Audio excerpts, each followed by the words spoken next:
Hey guys, this is Dave Zamani with Home Life Miracle Realty. Today is Friday, April 7, 2017. This is episode 18. I wanted to apologize to all my viewers for being MIA for the past few weeks. As some of you were aware that we had a family wedding along with an absolutely busy time for my business as well. It didn't leave me any room to do my shows and keep you guys up to date on the real estate market. Unfortunately, due to the boiling real estate market, most likely my shows won't be on schedule every Friday moving forward, but rather any Fridays that I have free time. I'll try my best to make it every Friday. I have to take care of my clients first before my shows, as you guys know, and that was the main reason that I couldn't keep up with the shows in the past few weeks. Alright guys, so we'll go ahead and cover some news that happened in the past 1 week in the real estate industry. So housing measures likely coming. Ontario Finance Minister has his sights set on Canada's hottest housing market, which is obviously Toronto. Most recently, he suggested addressing the issue requires more than policy at the provincial level. There are individuals that are going into subdivisions that are buying 10, 40, 50 homes, holding paper and flipping it. And they're crowding out families who are trying to buy, as per the finance minister. We can't do that without the Canada Revenue Agency getting involved, says the finance minister, obviously. The trend of foreigners snatching up entire development is one noticed on the ground by the real estate professional as well. Yes, we do notice that. This week alone, one of the agents in a brokerage who was meant to be listing a 50-unit condo building was just informed that the developer sold the entire building to a Chinese consortium and that we're not getting any of the listing, said Carl Langschmidt, president of Condo.ca. That's how hot the market is, guys. For this part, Souza has called on the federal government to implement a speculator tax. That suggestion was obviously ignored by the latest Canadian budget. Still, Souza has some options at his disposal, including a foreign tax buyer tax. A similar one was implemented at the provincial level for Vancouver. If you guys were aware of that, there was about 15% last year. That's a policy initiative Langschmidt supports. And at the end of the day, developers create condos that have value. A portion of that value is created from the infrastructure, parks, hospitals, hotels, you just name it. So we as taxpayers, we pay for all those mentioned and many more. That is actual infrastructure that is created by the taxpayer, by us. If a Canadian buys it, it's one thing, which is fine because we've paid for it. If a foreign investor buys it, they haven't paid for any of those amenities that we have in our communities. So in economics, it's an externality that needs to be factored into the equation so they could control the purchase of properties by the foreign investors. A lot of Canadian home buyers are frustrated that they can't get into the market, as many of you are aware, and are being beat out by foreign buyers who are coming in, especially on the $1 million luxury houses. This is a very serious issue that a lot of buyers are facing. Ontario hints at measures to cool real estate market in the budget. Finance Minister Charles Souza says the upcoming spring budget will include a package of measures dealing with housing affordability. The Liberal government has promised measures to help curb rising home prices in some markets, particularly in the Greater Toronto and Hamilton areas. Speculative investing in the real estate market, buying a home in the hope of turning a profit rather than to live in it, is believed to be one of the culprits behind the soaring housing market. It is really true. A lot of people are actually in the market as investors and are actually doing that. And it is making it very hard for people who are actually planning to buy houses for their family to live, and the affordability increases as a result because competition is just abnormal. Canadian laws allow real estate corruption, says a report. Canada is one of the 4 countries with loopholes in the law make it easy for corruption in the real estate markets, according to a new report. Transparency International analyzed Canada along with the US, UK, and Australia and found several weaknesses in the regulations and laws which allow money laundering and other issues related to luxury property. This study says that none of the 4 jurisdictions are meeting international monitoring obligations for anti-money laundering, while only the UK requires professionals, including real estate agents and lawyers, to identify the beneficial owners of real estate as part of their due diligence procedures. That means that trusts and other legal entities can purchase real estate without an actual person being identified.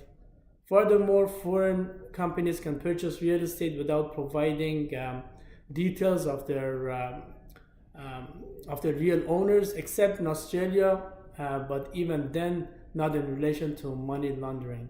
So money laundering is and money coming into the real estate market, especially in Canada and the 3 other mentioned countries, is a big issue where they cannot trace the origin of the money. So there are loopholes that allows for money laundering and for people from outside Canada to purchase real property in Canada. A rogue mortgage brokers revealed by a news service. Mortgage brokers who have broken the rules will now be more easily identified by consumers through a new online portal. Launched by the Mortgage Broker Regulators Council of Canada, the database brings together information from provincial and nationwide regulators. Mortgage brokers are regulated professionals who can help you find the right mortgage to finance your home. This new easy-to-use database gives consumers a way to help check a broker's background before entrusting them with such an important financial transaction.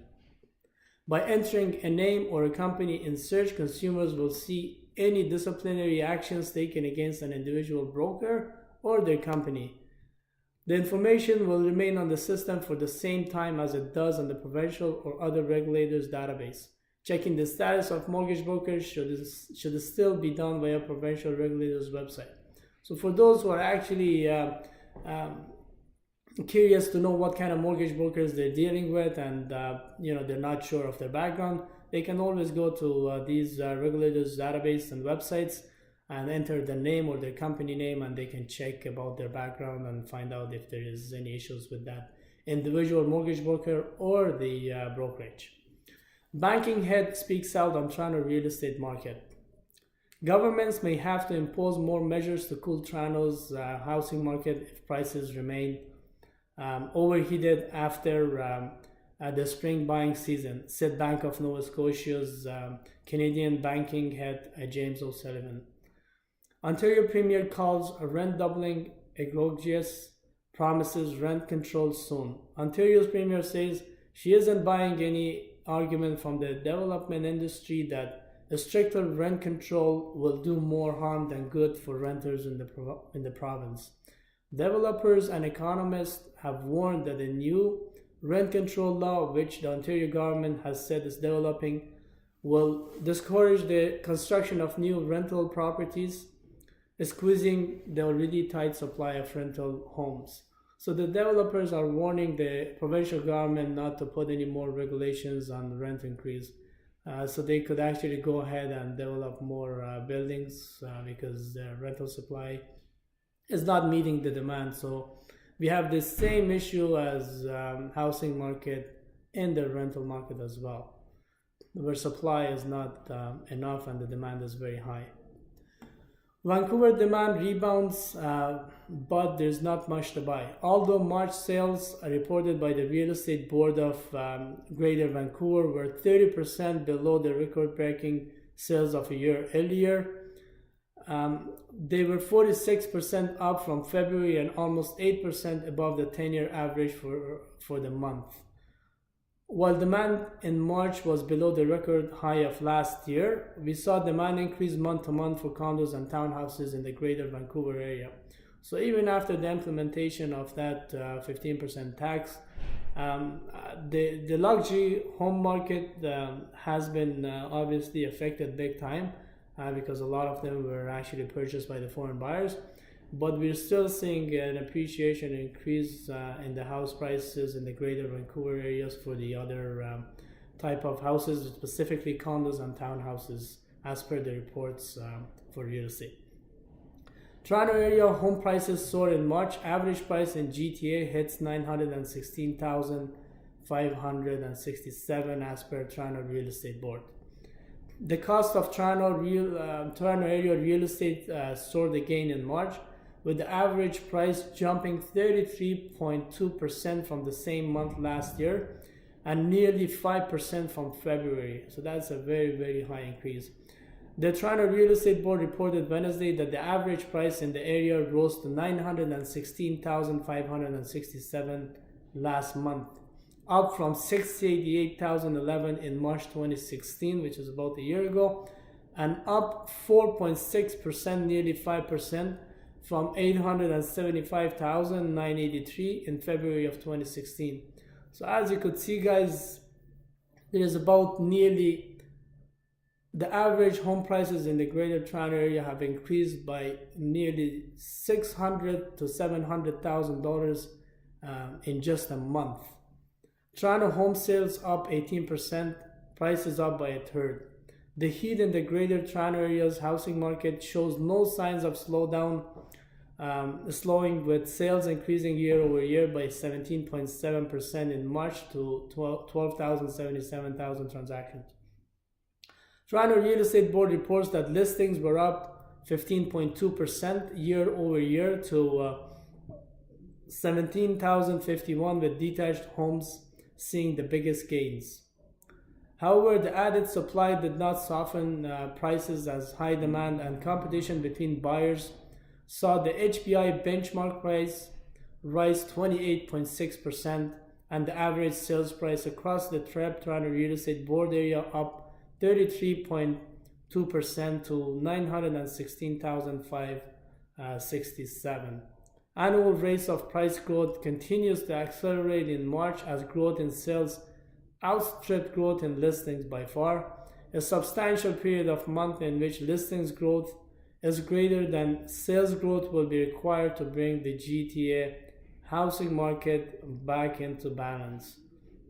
So guys, if you listen carefully, if before we could get a balanced market where the market becomes so to speak neutral, the listing to purchase has to be pretty much balanced.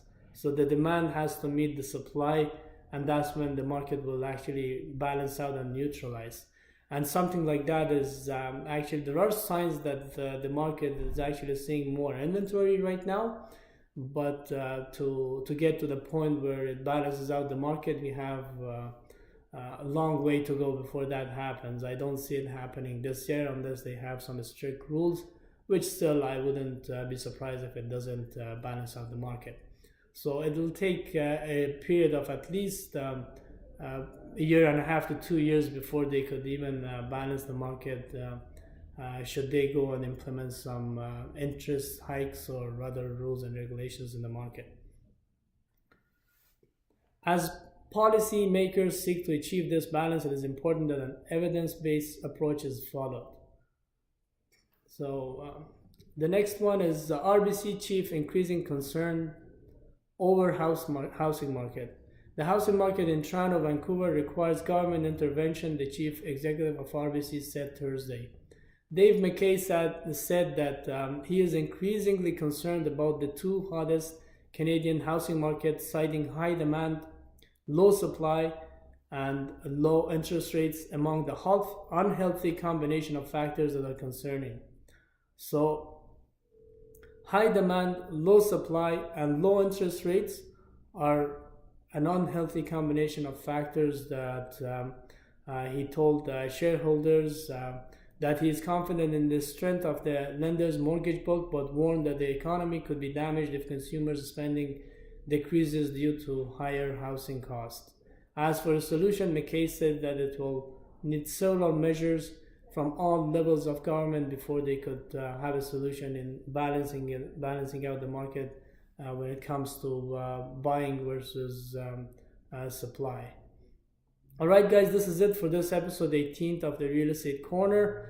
If you like the info I've given you, please like and share this video with your family and friends, and go ahead and like my Facebook page as well. If you have any questions, write them down below in the comment sections, or shoot me a message, or you can even give me a call for a confidential consultation. Do not forget to like my page. It's Dave Zamani, Real Estate Agent. And also I'm going to be posting my YouTube video very soon in the comment section below. So if you somehow missed this live show and you would like to get a better quality through YouTube channel, you can check out my YouTube channel, link to my YouTube videos down in the comment section, and go ahead and subscribe to my channel as well, guys.